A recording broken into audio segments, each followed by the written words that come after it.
নন্দীগ্রামে কল্পতরু মুখ্যমন্ত্রী শুভেন্দু অধিকারী নন্দীগ্রামকে খুব তাড়াতাড়ি রেল মানচিত্রে জোড়ার উদ্যোগ।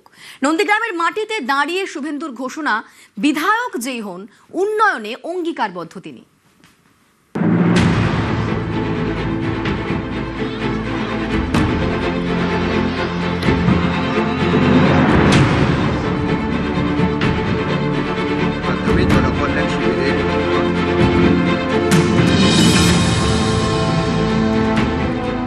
নন্দীগ্রামের মানুষকে রেলে চড়ানোর জন্য জেলা শাসককে নির্দেশ দেওয়া হয়েছে। এখনো যে 6 একর জমি হস্তান্তর বাকি রয়েছে, তার মধ্যে ইতিমধ্যে তিনি 3.5 একর সরকারি জমি রেলকে দিয়ে দিয়েছেন।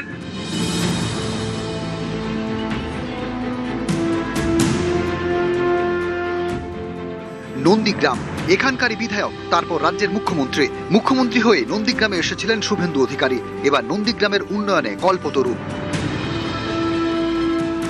বিগত দিনে সাংসদ বিধায়ক হিসেবে যে পরিষেবা আপনাদের বন্ধু শুভেন্দু তার কাছ থেকে পেতেন, বিধায়ক যেই থাকুন, যেই সাংসদ থাকুন না কেন, আমি নন্দীগ্রামের ক্ষেত্রে অঙ্গীকারবদ্ধ।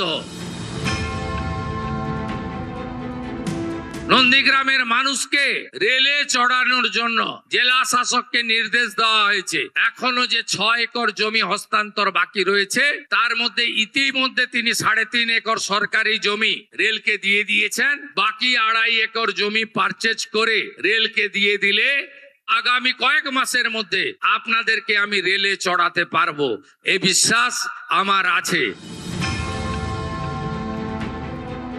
হলদিয়া নন্দীগ্রাম সেতু নির্মাণ, এটি আমাদের বড় কর্মসূচি। ফোল্ডার সেতু আমরা করব, যাতে জাহাজ চলাচলে কোনো অসুবিধা না হয়। এর বাইরেও এইচটি ক্যানেল সংস্কার সহ কাঠের ব্রিজগুলোকে পাকা ব্রিজে পরিণত করা। হলদিয়া উন্নয়ন পর্ষদের একাধিক উন্নয়নমূলক কাজ ইতিমধ্যে অনুমোদিত হয়েছে। কৃষকদের ক্ষেত্রে, পানীয় জলের ক্ষেত্রে, রাস্তাঘাটের ক্ষেত্রে, বিদ্যালয়গুলি সাজানোর ক্ষেত্রে, আইসিডিএস সেন্টারগুলি নতুনভাবে তাদের যে প্রয়োজনীয় ব্যবস্থা দেওয়ার ক্ষেত্রে আমরা নানা সিদ্ধান্ত নিয়েছি। প্রায় 1100-র কাছাকাছি স্থানে জনকল্যাণ শিবির হচ্ছে। এই জনকল্যাণ শিবিরে কেন্দ্রীয় এবং রাজ্য সরকারের 54টি গুরুত্বপূর্ণ স্কিম, যার সরাসরি কল্যাণ বা সুযোগ আমাদের এই রাজ্যের মানুষজন পাবেন। মহিলারা পাবেন, কৃষকরা পাবেন, অসংগঠিত শ্রমিকরা পাবেন, বেকার যুবকরা পাবেন, ছাত্রছাত্রীরা পাবেন এবং সমাজের সমস্ত বর্গ, সমস্ত জায়গার লোকেরা পাবেন। তাদের অত্যন্ত স্বচ্ছতার সঙ্গে এখানে আধিকারিক কর্মচারীরা আপনাদের সহযোগিতা করে নাম নথিভুক্তকরণ করবেন আধুনিক ব্যবস্থাপনার মধ্য দিয়ে। তাই আপনারা এই শিবিরের সুযোগ আপনারা নিন, এটা আমরা চাইব। নন্দীগ্রামের জন্য তিনি একাধিক প্রকল্পের কথা জানিয়ে দিলেন। রেল প্রকল্প থেকে ব্রিজ নির্মাণ কিংবা রাস্তাঘাট, ড্রেনেজ, পানীয় জল প্রকল্প, সবটাই কিন্তু তার গলায় উঠে এলো এবং তিনি রেয়াপাড়ার মঞ্চে দাঁড়িয়ে নন্দীগ্রাম আবেগে শান দিয়ে নন্দীগ্রামের মানুষের জন্য নানান উন্নয়নের কথাও বললেন।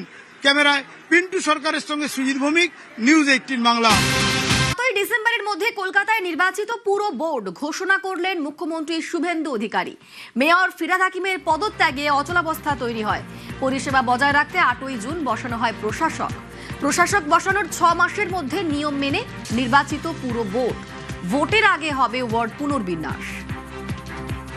যেহেতু একটি অচল অবস্থা সৃষ্টি হওয়ার পরে, মাননীয় বিদায়ী মেয়র পদত্যাগ করার পরে পৌরসভায় আমরা নিয়ম মেনে, আইন মেনে 3 দিনের মধ্যে নির্বাচিত বোর্ড করার আবেদন করেছিলাম। যারা সংখ্যাগরিষ্ঠ দল ছিলেন তারা সে কাজ করতে পারেননি।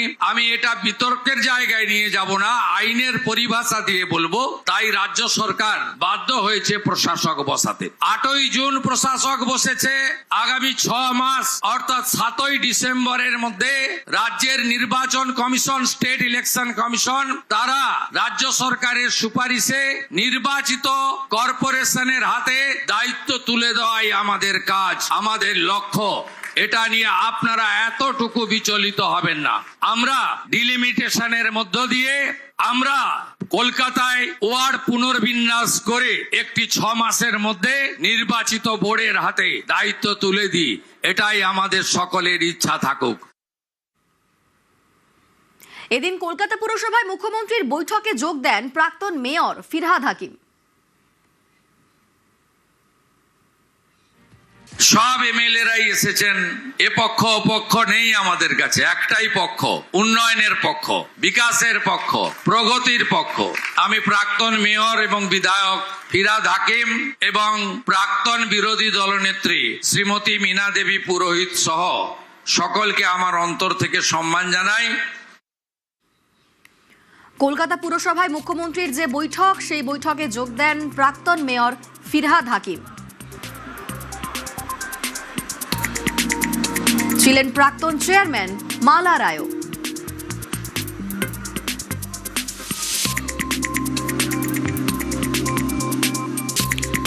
আমরা ওরা আর নয়, পরিষেবা দিতে সব পক্ষকে আবেদন মুখ্যমন্ত্রীর। গোটা ভারতবর্ষেরই মিনি ইন্ডিয়া হলো কলকাতা। এখানে কত কর্পোরেট, কত সরকারি দপ্তরের হেডকোয়ার্টার রয়েছে। এখানে স্বাভাবিকভাবে এই শহরে কর্পোরেশনের কিছু কাজ আছে যেটা রাজ্য বা কেন্দ্রীয় সরকার করে না। এই কাজ 1 মিনিট, 1 ঘন্টা, একদিনও বন্ধ রাখা যায় না। সাফাই অভিযান, পানীয় জল দেওয়া, পার্কিং এর ব্যবস্থা করা, পার্কগুলিকে রক্ষণাবেক্ষণ করা, জন্ম মৃত্যু নথিভুক্তকরণ করা, প্ল্যান কনভার্সন, মিউটেশন, নানাবিধ কাজ রয়েছে যা আইন করে কর্পোরেশনকে আমরা আমাদের বিগত দিনের ব্যবস্থায় দিয়ে যাওয়া হয়েছে। প্রশাসক আমরা বসিয়েছি, প্রশাসককে সহযোগিতা করার দায়িত্ব আপনাদের সকলের। আসুন আমরা ওরা নীতি ছেড়ে দিয়ে আমরা সবাই উন্নয়ন, বিকাশ, প্রগতির মধ্য দিয়ে আমাদের কলকাতাকে এগিয়ে নিয়ে যাই। সামনেই বর্ষা, বিগত কয়েক বছরে দুর্যোগে ভেসেছে কলকাতা, হয়েছে প্রাণহানিও। বর্ষার আগেই ভেঙেছে পুরো বোর্ড, কর্পোরেশনে বসেছে প্রশাসক। এবার দুর্যোগ পরিস্থিতি মোকাবিলায় বিদায়ী কাউন্সিলরদের পথে নামার আহ্বান মুখ্যমন্ত্রী শুভেন্দু অধিকারী।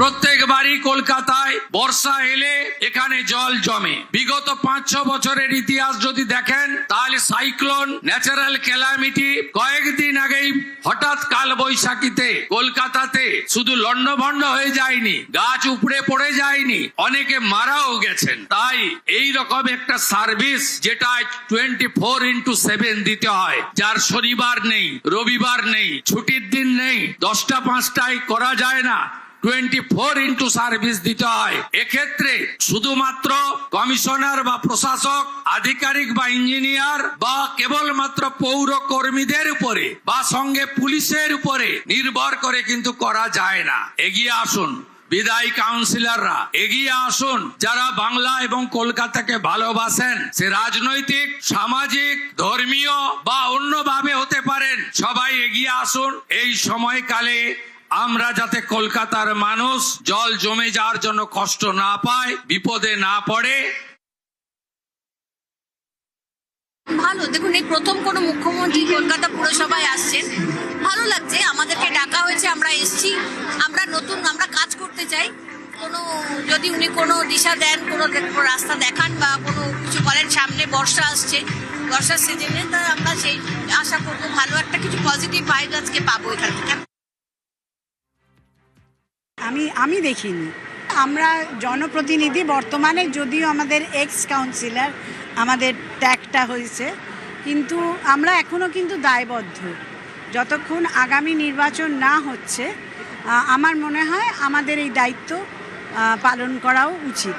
তবে সব কিছু তো প্রশাসনিক একটা লিমিটেশনস থাকে। আমাদের বোর্ড ডিসলভ হয়েছে এবং বিধানসভা গঠন হয়েছে, কিভাবে হবে না হবে সময় বলবে।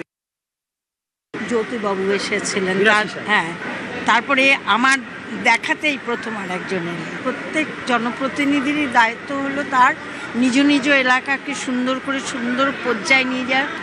অতএব মুখ্যমন্ত্রী যেটা বললেন যে পরিষ্কার পরিচ্ছন্ন রাখা দায়িত্ব যেমন নাগরিকের আছে তেমন আমাদেরও দায়িত্ব আছে, সেটাকে আমাদের মেনে চলতে হবে যে কতখানি আমার ওয়ার্ডকে আমি সুন্দর করে রাখতে পারবো, সেটা রাখবার চেষ্টা করব।